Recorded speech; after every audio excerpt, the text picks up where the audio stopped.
4 years telling me to do a stand-up comedy routine for these guys. Funny enough, before this all started today, I was like debating with, should I be clear of mind and sober for this? But I've already had a few shots today, and I had a beer here, so that's already far gone. That's already far gone. Yeah, I've noticed recently that I'm starting to hang around a lot more kids, and I've determined that I like kids. Like other people's kids, not my own kids. I don't have kids, but I really like other people's kids, morely because you can have fun with them, and when you're done with them, take your shitty children back. It's a limited amount of fun, and kids go through a certain range of motion as they get older. You start off with young children, they don't know really what's going on, and then they get to an age where they're talking back and you just want to slap them all the time. That's what I've noticed about children. It's come to my knowledge that I've worked at a restaurant now, and I've been around a lot of families that are bringing their kids out, and I'm starting to think, like, you got to really prepare before you bring your child out to a restaurant, because this might not go the way that you want it to. All right? Maybe like 2 months ago, family comes into a restaurant. They look very happy, everyone's having a good day. Turns out maybe not, because this did not go well afterwards. So the family comes in, they've got, quite a few children, there's 2 different families, and they all sit down at one table. One child in this group, one hellraiser, seemed to be ruining it for everyone, to the point where I swear to God, this is a real life situation. I don't know who did it, but they picked the kid up in the the high chair, turned the kid away from the table.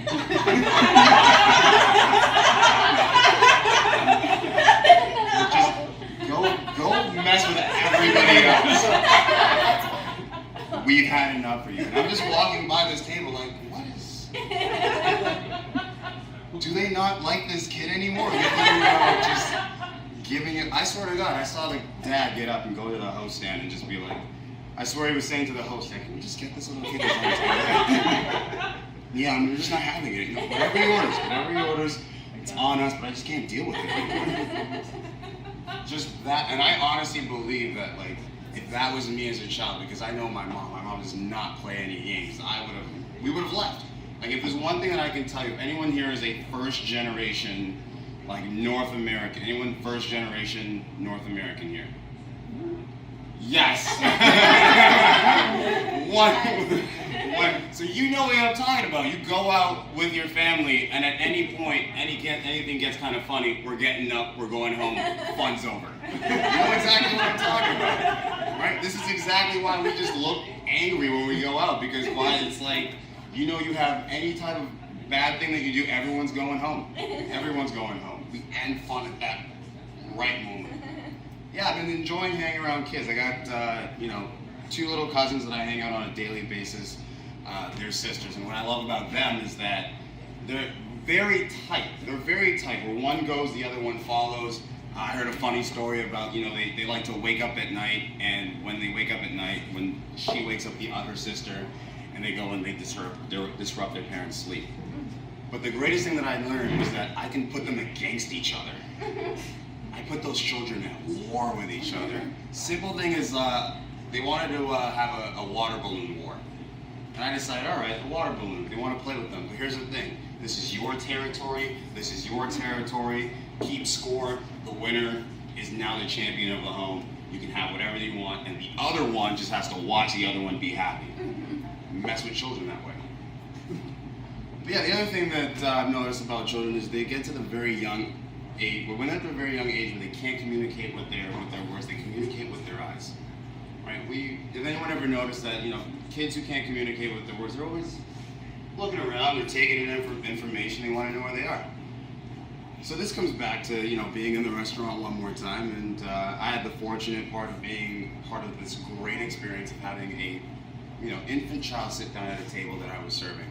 And I'm a very friendly guy. I hope you guys can see that. I'm a very friendly guy. So whenever the children come in, I want to take, help the parents out. You've been dealing with this, thing for a while. We help you out for a couple moments, enjoy life a little bit.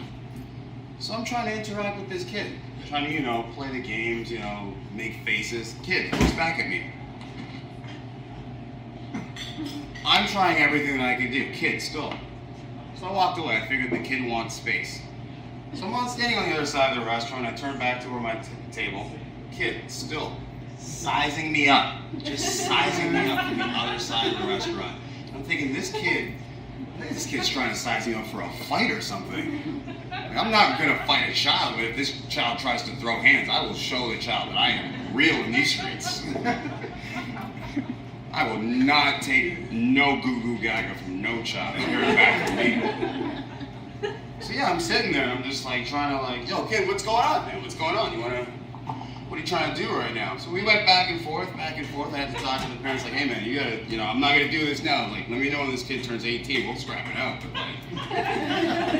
can't fight a kid, not in public. Not in public. Behind closed doors maybe, but not in public. But finally, it came to the point where I tried. I finally, extended my fist towards the child. No, I was not. This was not the first punch thrown in the fight. This was a peace offering. And I waited. And finally the child looked up at me and just touched fist. At that point, I knew the beef was squashed. It was a great moment. It was magical. Ever since that moment, that family actually still comes back to the restaurant and just sits in my section. We have a great time now. There's no more beef between me and the child. I got one more story, which is I've kind of started to realize that I might be going insane. There might be other guys in here that are, anyone else feeling it? Like maybe I've gone crazy. You got it. You've kind of got it. Women not so much. And I'll tell you why. No, I know the answer why. Now here's the thing. Women their entire lives, from teenage years and moving forward, have been told they are crazy. Right? That's We've all. True. It's yes.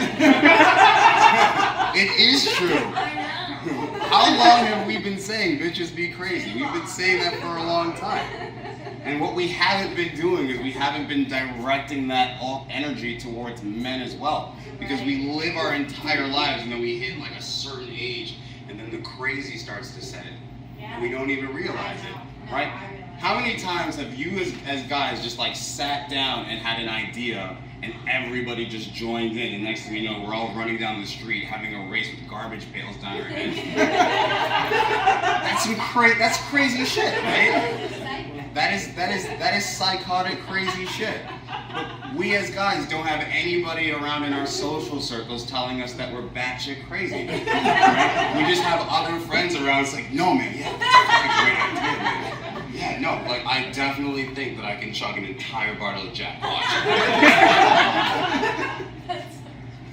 Right? Nobody is at some point, because I figured it out. I figured it out. I haven't really come to terms, but I know the crazy is there, because the other day I was sitting down and was on YouTube and I saw this whole thing about Mark Zuckerberg and Facebook and the AI that they created when they had two different computers talking to each other. And they had their own language. So I'm talking about this to people I know. Yeah, man, this Mark Zuckerberg guy, he's gonna ruin the world, man. We're talking, he's playing with artificial intelligence. Next thing you know, artificial intelligence creates robots. Robots are now taking over the world. We as people, we're not gonna last. They are robots. We have no shell whatsoever. They're gonna kill off half of us. They're gonna take the rest of us. They're gonna use us as entertainment and slaves. And then the rest of us, while we have chance, we're gonna burrow underneath the ground, live underneath the ground as mole people, and the robots are not gonna be able to actually come down there because they'll be solar, because energy efficient and whatnot. But we're gonna be under there. We're gonna be living underneath the earth. And the robots won't be able to come there. We're gonna become mole people. And as I'm saying this entire story, I'm buying into it. I'm like, yeah, no, I'm right. I must be right. It sounds like a genius idea. I'm ready for when the robot uprising comes. I will be ready for those robot overlords. And as I walk away from saying this to people, and people laugh, people kind of bought into it. I'm just like, oh, did they think I was crazy? Right? we've all had that moment. We've all had that moment as guys, and the more we talk to our guy friends about it, the less we're gonna have stupid things happening on Friday nights where we can't find one of our friends. Thank you guys. This is my first time.